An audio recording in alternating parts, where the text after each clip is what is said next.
Imagine waking up in the year 1348. The church bells are ringing. At first, that is normal. Bells ring for prayer. Bells ring for weddings. Bells ring for warnings. But then the bells do not stop.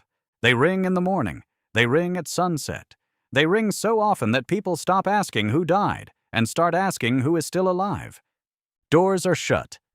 Markets go silent. Ships sit abandoned in harbor. Families vanish behind wooden walls, and the people outside are too afraid to knock. This is the Black Death. In our timeline, it became one of the deadliest disasters in human history, killing millions across Europe, Asia, and North Africa. But civilization survived, cities recovered, kingdoms rebuilt, trade returned. Europe eventually stumbled toward the Renaissance, exploration, and the modern world. But what if history had been just a little crueler? What if the Black Death was even deadlier? Today, we're rewriting history. Today, we're asking, what if the Black Death did not just wound medieval Europe? What if it broke it? Europe in the 1300s was already vulnerable. This was not a world of hospitals, antibiotics, clean streets, or hand-washing signs. Animals lived close to humans. Waste filled the streets, and medical care was often prayer, herbs, bloodletting, and someone confidently blaming bad air, which was not helpful unless the bad air was willing to cooperate. Europe was crowded, Europe was hungry, and Europe was connected. Ships crossed the Mediterranean. Merchants moved from city to city.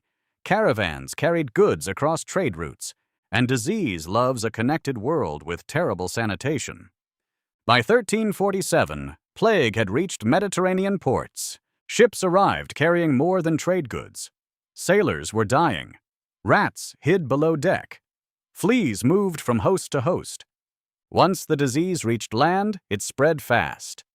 In our timeline, the Black Death may have killed around 1/3 to 1/2 of Europe's population. That is already horrifying. But in this timeline, the plague is worse. More cases become pneumonic, meaning it spreads more easily from person to person. Outbreaks last longer. Survivors are weaker. And when a town thinks the sickness has passed, it returns with the next traveler, the next ship, or the next cough. Not magic, not zombies, not a medieval supervillain disease wearing a tiny black cape, just worse. The death toll does not stop at 1/3. It does not stop at half. In some regions, it reaches 60%. In the worst cities, it reaches 70%. There are streets with more empty homes than living people, and this is where the real disaster begins. Because a medieval kingdom does not run itself. Someone has to harvest grain, bake bread, repair bridges, collect taxes, guard roads, and bury bodies. When half the population disappears, life becomes difficult. When 2/3 disappear, the system stops working. Imagine a village of 300 people. By winter, only 90 remain. The blacksmith is gone. The priest is gone. The miller is gone. The Lord's manor is silent. The survivors are no longer asking who owns the land. They are asking who knows how to plant before spring. Across Europe, fields go unplanted. Mills stop turning. Oxen wander loose. Villages shrink into scattered groups of exhausted survivors. Many people simply leave. Why stay in a half-dead village paying rent to a lord who may also be dead, when empty farms and empty houses are everywhere? This is where feudalism begins to collapse. In our timeline, the Black Death made workers more valuable. Laborers could demand higher wages and better treatment. But in this timeline, the shortage is so extreme that nobles do not just lose bargaining power. They lose control. A lord can order peasants back to work. But orders are not useful when there are no guards, no messengers, and barely any peasants. Survivors become the most valuable people alive.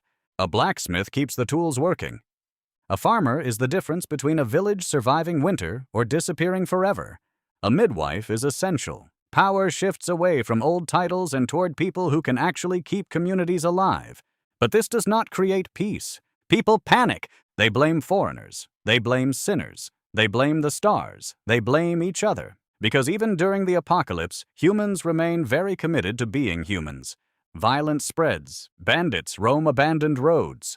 Hungry soldiers raid villages. Towns refuse refugees. Lords fight over land. No one has enough people to farm.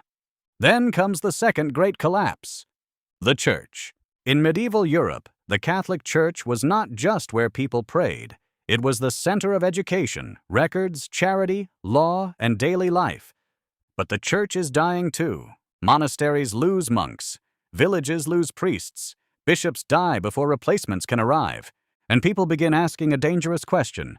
If the Church cannot stop the plague, if priests are dying too, if the righteous and wicked are buried in the same pits, then what is really happening?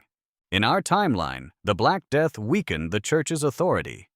In this timeline, it cracks it wide open. New religious movements spread earlier. Some say the world is ending. Others say the old Church failed. The Pope still exists, but his influence shrinks. Europe becomes religiously fragmented 2 centuries early. Something like the Reformation begins in the ashes of the 1300s.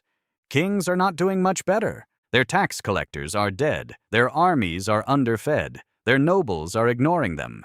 Their messengers cannot cross a kingdom without passing through abandoned towns. Medieval kings needed people.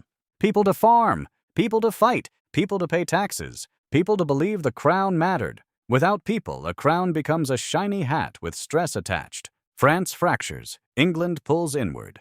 The Holy Roman Empire becomes even more fragmented, which is impressive, because it was already a political junk drawer with a crown on top. Italian city-states survive, but they are weaker, poorer, and more afraid of the outside world. Before the plague, Europe was crowded, religious, feudal, and connected.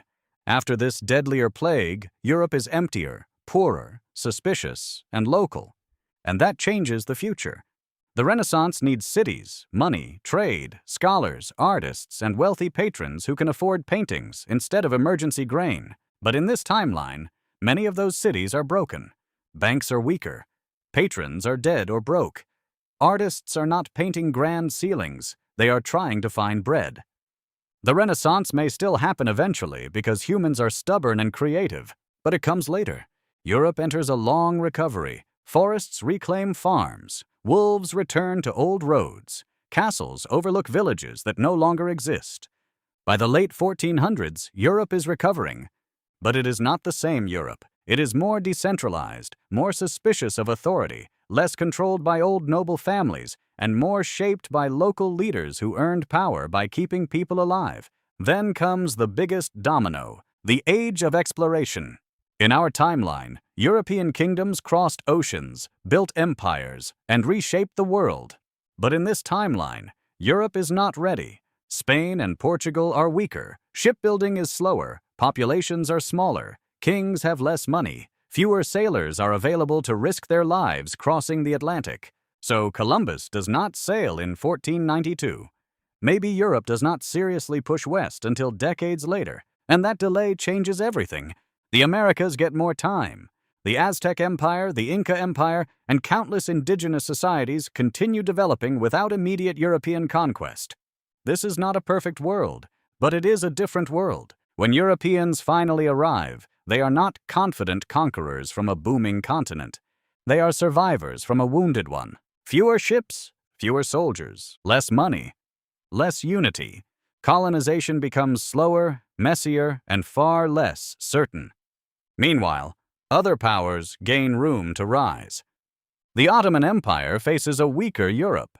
North African states gain more influence in Mediterranean trade. The Islamic world, though damaged too, remains a stronger center of commerce and learning. China may face a world where Europe is not yet ready to dominate global trade. By 1600, the map looks different. Europe still matters, but it is not the obvious center of global power. And that is the real change. A deadlier Black Death does not just mean more people die.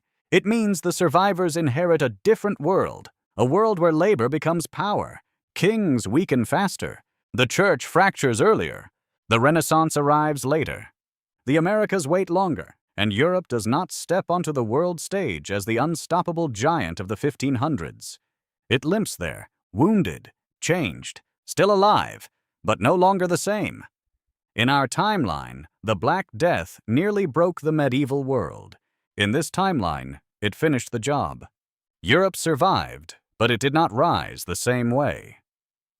And from the ruins of that broken world, a completely different future was born. Thank you for watching, and an extra special thank you to everyone who has liked, subscribed, and supported the channel. If you enjoyed this journey through history, be sure to join us for the next episode. Until then, keep wondering, what if history had been rewritten?